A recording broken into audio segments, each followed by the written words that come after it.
So here we have the Stratocaster Starfire by EKS Technology. This one belongs to Noah, and we're going to have a look at it and see what it's all about. So let's listen, let's go.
Okay, pick up time, and starting the noisy or distorted setting, we'll go for the bridge pickup.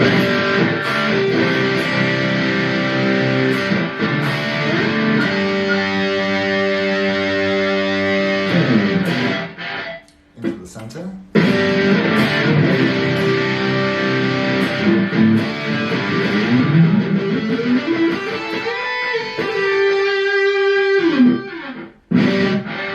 And onto the neck.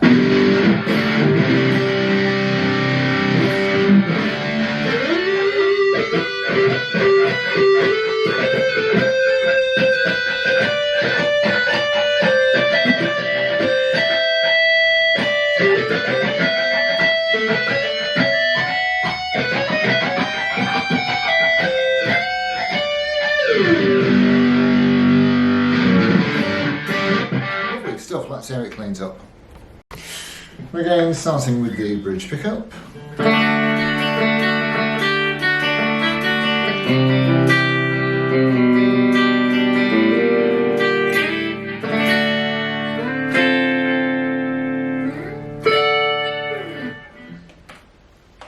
Goes to the position between the bridge and the centre.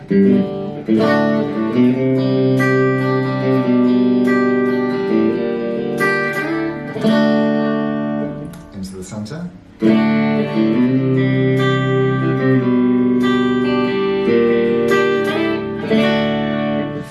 Into the position between the centre and the neck.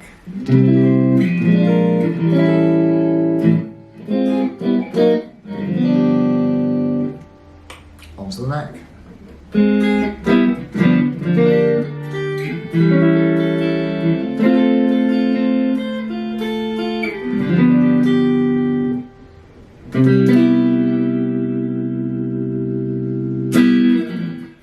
Very nice indeed. Right, let's have a look around. So certainly there doesn't seem to be a great deal of information about the Starfire from EKS. There's a few knocking about. And I can find 3 models that EKS have made. There's this one, well 4 in fact. There's this one, the Starfire regular. There's another Stratocaster that's called the Starfire Performer. There's also a bass guitar, I think it's the Cyclone, and there's a Hawaiian steel, like a lap steel Hawaiian type guitar, which is called the Jaggard. So, well, from what I can gather, they're all made in the 80s and 90s, but who knows? I did see a post from somebody in 2015 who bought one from a shop, paid $240 for it, but it doesn't say whether that was new or not. And although there is a serial number on the neck plate there, we can't really tell. I mean, it starts 14, so I don't know, it's 2014, might be. Give in. So 80s, 90s, noughties, all the 10s, who knows? So let's look, see what we've got. Well, it's blue. We have a couple of string trees there on the front of the headstock to obviously keep the 4 lighter strings from popping out the nut.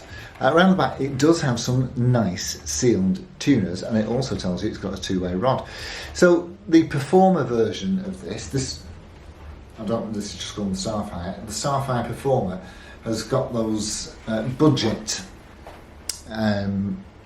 quad capped tuners on, not these nice sealed ones.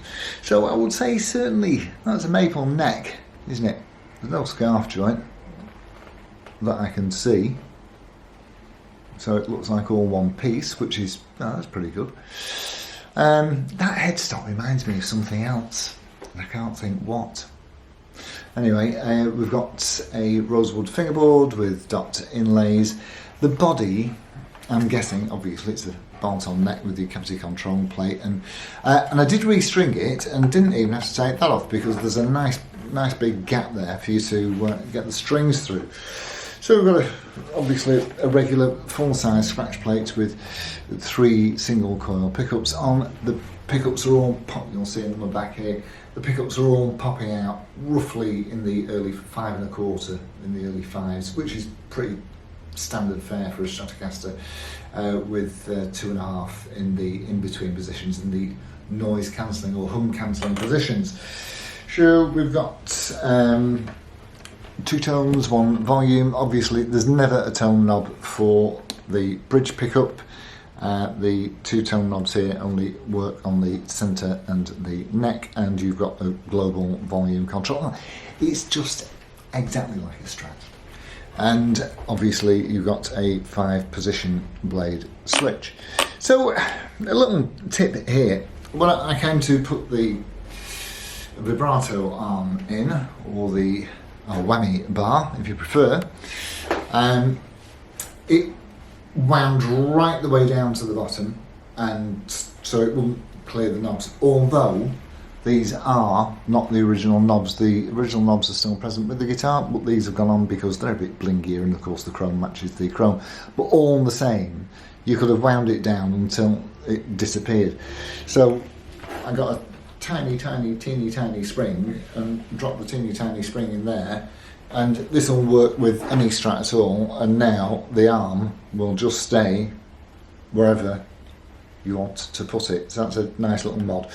There's not an awful lot of movement in the vibrato system, and there's certainly no upward movement, and you can set these to be floating a bit, but the owner of the instrument doesn't use the vibrato anyway. And finally, the exhaust pipe in the usual place here. So looking around the guitar, it's nice and clean. It's not a heavy instrument at all.